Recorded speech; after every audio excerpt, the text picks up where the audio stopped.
What's up, guys? Welcome back to a new edition of Sound Off Sports. We got a lot to talk about today. We're talking Tush Push. Would you ban it? Plus, is the Angel Reese Caitlin Clark rivalry good for the WNBA? And later on, Dave Asprey joins us here in the studio. So much to get to. Let's do this thing. SOS starts right now. Make some noise. This is Sound Off Sports, sponsored by Sam and Ash. Is Caitlin Clark versus Angel Reese good for the WNBA? Jasmine Hurd on Facebook says, it's not a rivalry. They don't even play the same position. Stop crying over CC losing the chip to Angel and LSU. Welcome here inside the Den Fox 5 studios for a brand new edition of Sound Off Sports. Mike Davis alongside James Edward Barrickman, the fourth James. A lot to get to, but the first thing we got to discuss is this Caitlin Clark, Angel Reese rivalry, if you want to call it that. Listen, we asked everybody at home whether this was good for the WNBA, and we got a lot of great responses. But I'm just going to say this right off the bat, James. Of course. 1,000%. Obviously. It's good for the WNBA. Obviously. I don't think that's such a hard question. It's a stupid question to even ask, and I say that like I'm not one of the people that helps decide what questions we're going to ask. But it is a sports topic that is percolating on social media. A lot of people are up in arms about it. Listen, to kick off the WNBA season, it was the Chicago Sky and the Indiana Fever. Caitlin Clark, Angel Reese going head-to-head.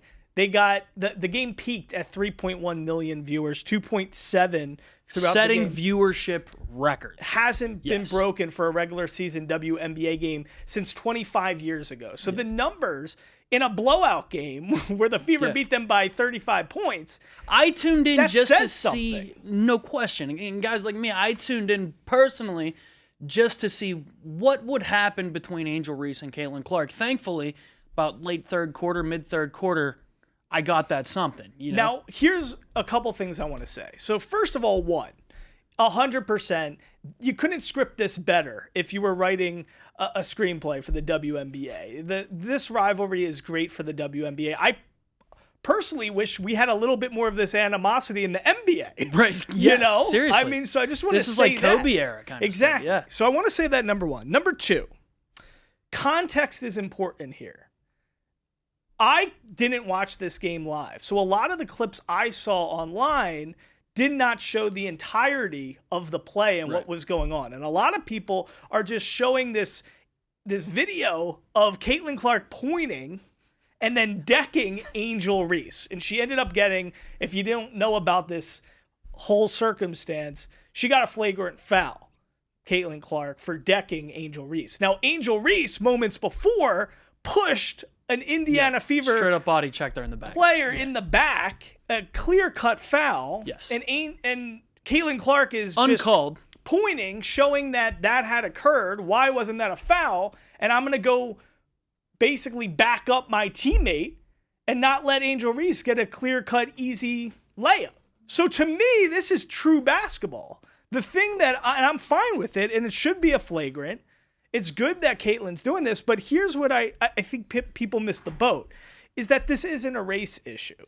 And people want to get this, people want to make this a race issue. This is just basketball rival. This is sports. The Angel Reese, Caitlin Clark talk has just gone completely off the rails. And we said this last week, you were gone. But why are we turning this into a think piece about race? This is just that's because it's 2025 and that's what we do. Right, with but this is a basketball play in a basketball game between two great athletes. Why can't it just be that? No, and I wish it could be. Right. And that's why sports means something and sports matters, because we should be able to have rivalries and healthy competition and have a healthy amount of hatred in sports. We don't want hatred in our political lives. We don't want hatred in our everyday personal lives. But in sports, that's a good thing. Now, I just think we have to mention a few things. I do think people feel, and this is where I think the Angel Reese fan base hates on the Caitlin Clark stuff. Caitlin Clark is no, powder puff, like sweet kind. No, she's like Kobe. Like, I mean, this is a girl who's kind of an a-hole on the court, and I like that. Right. But I'm just saying we shouldn't paint Caitlin Clark she's not like somebody she's who needs... Batman and Angel Reese is the Joker. Yeah. Caitlin Clark is just as much of the Joker as Angel Reese is. That's all I want to say. Caitlin Clark has a mean streak, and she's not somebody who needs protecting like a lot of her fans feel the need to do. Caitlin Clark is more than capable of handling herself and dishing it out when needed. And I like that. And I think it's good that she's got the Kobe. But let's not try to make it seem like Caitlin Clark is Steph Curry and it's like pizza or mac and cheese and everybody loves Steph Curry. No, I could see why you would not like Caitlin Clark because of maybe you're not into that talking smack quality that she has on the floor. But she is more Kobe than she is Steph Curry with the way that she plays her, maybe not physically on the court, but the way that she just dishes it out. So that's how I feel about the whole thing. But bottom line is this is great for basketball. Caitlin Clark had a triple-double in this game. 20, 10, and 10. And she's like, what, second or third all-time triple-doubles? No, she's insane. She's tied with Taurasi already. And Taurasi had a tremendously long career. So Caitlin Clark is generational. This is the greatest WNBA player ever already. She will be. Maybe not already, but she will ultimately get there. We should appreciate this. This is something great to see. And it's good to see Angel Reese. Angel Reese doesn't play the same style of basketball. She's like a Charles Oakley. Which is fine. That's she needs to up her scoring, but she's a great rebounder and a good player. I just want to say one thing before we go to break here. Caitlin Clark is obviously box office by herself, but Angel Reese and her celebrity, her aura, her personality, her rivalry with Caitlin Clark is part of what's breaking these records for the WNBA. Before that Caitlin Clark injury, the get-in price or the average ticket price for Fever Sky on June 7th, $86. After the Caitlin Clark injury, down to $25. Right, yeah. Obviously, because, Caitlin, nobody's going to go if it's not Caitlin Clark playing. She's box office. But you're looking at ticket prices to last season's final regular season game between the Fever and Sky.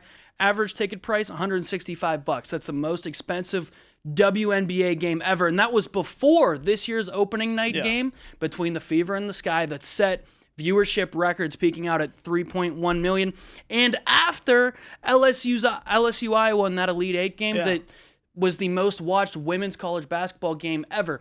The point I'm trying to make here is Caitlin Clark alone, yes, is box office, but when you add Angel Reese and that rivalry into the situation, into the mix, that's when you're seeing records being broken in terms of viewership, in terms of ticket sales, eyeballs, viewership, everything. So the point I want to make is Angel Reese deserves a lot of credit in her role in all of this, in growing the game, growing women's basketball, WNBA. She's uplifting the game. It's a lot like Magic and Bird, And this is what it should be for the WNBA. Yeah, this rivalry should be that for them. And other sports should take note of this. Yeah. I love that Caitlin Clark and Angel Reese aren't swapping jerseys after the game. Me too. Let's get a little bit more of this in the NBA. Let's get a little bit more fire. Yeah. In other sports. So NBA should take note. Yes. 100%. So, all right, guys, coming up after a short break, we got a lot more action here in the studio. The great Dave Asprey is going to be joining us here to talk about his brand new book, Heavily Meditated. You don't want to miss it. That's coming up next. Is Caitlin Clark versus Angel Reese good for the WNBA? Bernard Rivera Palma on Facebook says, not even on the same level. Angel rebounds her own misses. That's why she gets double-doubles. She is not on CC level. Sorry.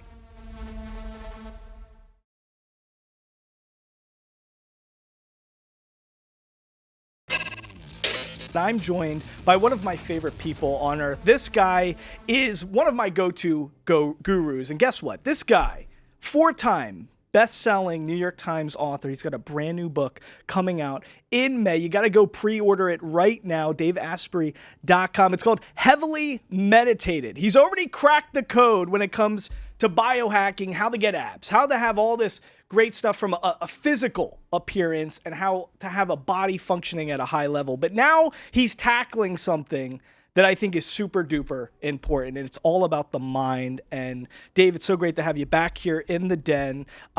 Dude, just from the beginning, could we talk? I know we gotta talk about the cover here, because look at this. I mean, you're turning 53 this year, and you're telling me this is not airbrush, this is not anything.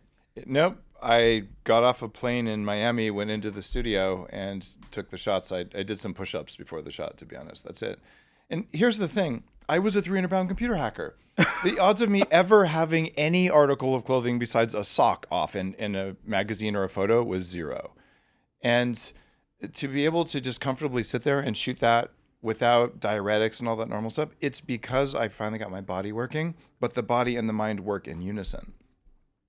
We're going to be diving into all this stuff. And yes, I think, I want to retrace your steps and give people a little bit more of a history on everything like we did last time. But let's start with this, because I think this is one of the most striking elements to the book that I just started reading. You got to make sure you go to daveasprey.com, because coming out in May, you can pre-order this right now. There's so many great additions and experiences and bonuses you can get just by pre-ordering it there. But make sure you can get it everywhere else, Barnes & Noble, Amazon, all that stuff. But let's talk about this. You talk about the 4 F's a lot: friendship, fear, food, fertility, all these types of things that constantly drive us from a human standpoint. Right. But now there's this 5th F that's entering the mix, and it's called forgiveness. And you think this is just such a critical, crucial part to cracking the code when it comes to our mind. Tell us a little bit about that.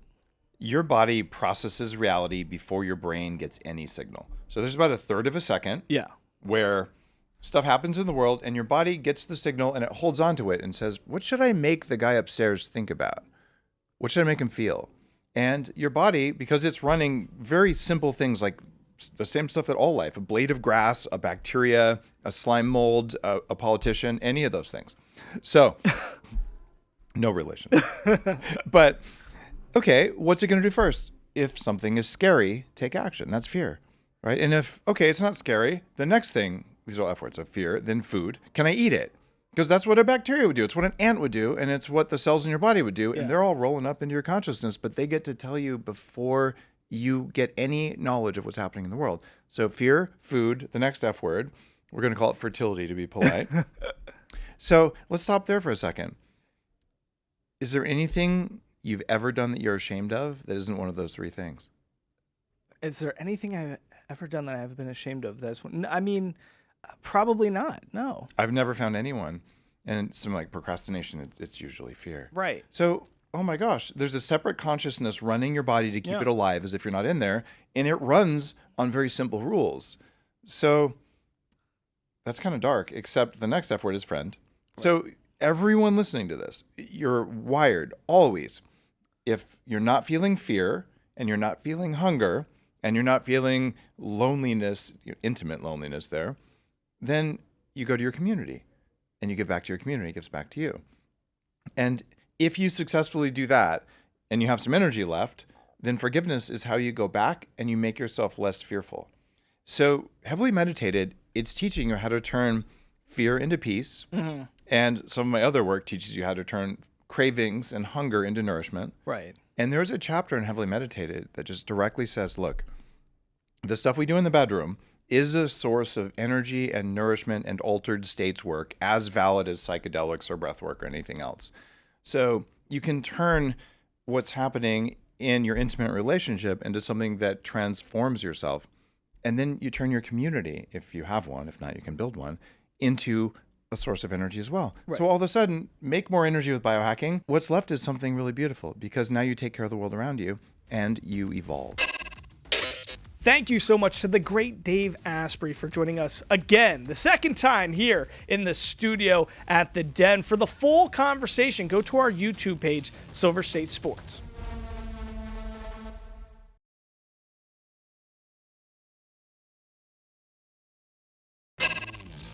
Would you vote to ban the Tush Push? David Houghton on Facebook says, nope, get some bigger and heavier defensive linemen. Welcome back to SOS. We asked everybody at home, would you ban the Tush Push? NFL owners vote down a proposal that would ban the Tush Push. We asked everybody at home about that. Now listen, it takes 24 votes to pass anything in the NFL. And now, James, 10 teams voted against banning the Tush Push. Thankfully. That was the Eagles, the Ravens, the Browns, the Lions, the Jags, Dolphins, Patriots, Saints, Jets, and Titans. So the Eagles... Hurts me to not hear the Steelers' name on that list, actually. It's a shame because I think it's a very defeatist mentality for the teams that decided to vote against this. The final vote was 22-10. The proposal initially submitted by the Green Bay Packers. You're going to be diving into that, James. Yep. Before we get into a few things here, let's hear one call we got from home on this topic. Trying to ban the Tush Push or brotherly shove is so stupid. All the owners wanted to prove when they voted to ban it is that their teams could not find a way to stop it. Thank you so much there to Stage 5 Klinger, Matt Kling, for the great response there. That's a Wedding Crashers reference. Yeah. Listen, here's my thing that I want to just talk about before, two interesting wrinkles to this before you dive in. One, the Eagles and the Bills ran this 163 times combined in the past 3 seasons. Fascinating. That's more than the rest of the NFL combined. Fascinating that the Bills actually voted against this, where the Eagles and the Bills either scored a touchdown or got a first down 87% of the time they attempted this. So I think it's fascinating that the Bills voted against it, in fact. And we know that they were unsuccessful, in the AFC title game. And there was a report about a pretty heated exchange after your boy Jeffrey Lurie gave a speech on this, in which I think the owner of the Bills had said, hey, we're voting against this and we're pretty good at it too. It's crazy, right? So Jeffrey Lurie, owner of the Eagles, gave an impassioned hour-long speech and brought in former center Jason Kelce to come in and give an impassioned speech as well. So a lot of exciting things here. This is one point I wanted to make. When I was thinking about what would it take for this to actually get overturned, I thought to the other major sports, and when something really was an unfair advantage that they had to change the nature of the game. And the first thing that came to my mind was Wilt Chamberlain. When Wilt Chamberlain was playing all those years ago, the NBA actually had to change the rules because it was such an unfair competitive advantage for Philadelphia to have him, because no other team had anybody who could handle him. They literally widened the lane. They made offensive goaltending a foul. They implemented the 3-second rule. You can't be 3 seconds in the lane. And they even changed inbounding rules. So this was just because of such a ridiculous competitive advantage that they actually changed the rules of the game. My question is, do you really think the Eagles are doing anything to the Wilt Chamberlain level that you would have to change the whole landscape of the game? And to me, it's just no. There's other teams can do it. They're not doing anything that nobody else can't do, or everybody else can't do, right? Exactly. I can understand rule changes when they're made in the interest of player safety, right? Helmet-to-helmet contact, hip drop, things of that nature. But what I can't get behind is when there are rule changes just because you can't stop something. And so that's why I think this proposal was just so soft, so weak, and so immature. Like, I have significantly less respect for the organizations like the Packers and the other organizations that voted to ban this. But for what?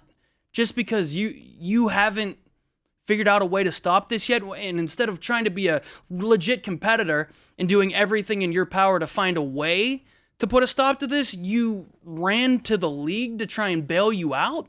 You're the whiny kid on the playground that got the brakes beaten off of him at recess, in recess football, and made something to go tattle to the teacher about. That's what the Packers are. It's a QB sneak. It's a fair play. It's a QB sneak. What are we going to start doing? Are we going to start not allowing, quarterbacks who are good at scrambling to run the ball? Like you can't let Lamar Jackson, no run more jump balls to Calvin Johnson. No more hurtling the pile at Daniel You make Tomlinson. a good point. If the player safety stuff was a consideration, sure. But there's been no... Kelce came in and said it was. He said he'd come back out of retirement if he could run it 60 times a game because it's that easy. Exactly. There's been no evidence to support that there was a player safety concern or whatever. The other thing that I thought was super interesting about this proposal that I was reading was this proposal wouldn't just have banned the tush push. It would have banned assisting the runner of any kind. Right. So you're taking football away from football. And we see linemen doing that all the time. Yeah, helping it would have just taken it one step closer to flag. And I'm glad that logic and smarter heads prevailed in this. So. Yeah, 100%. So as the Eagles put on their social media, the tush push is going to push on. Guys, coming up after a short break, we got Sink or Swim.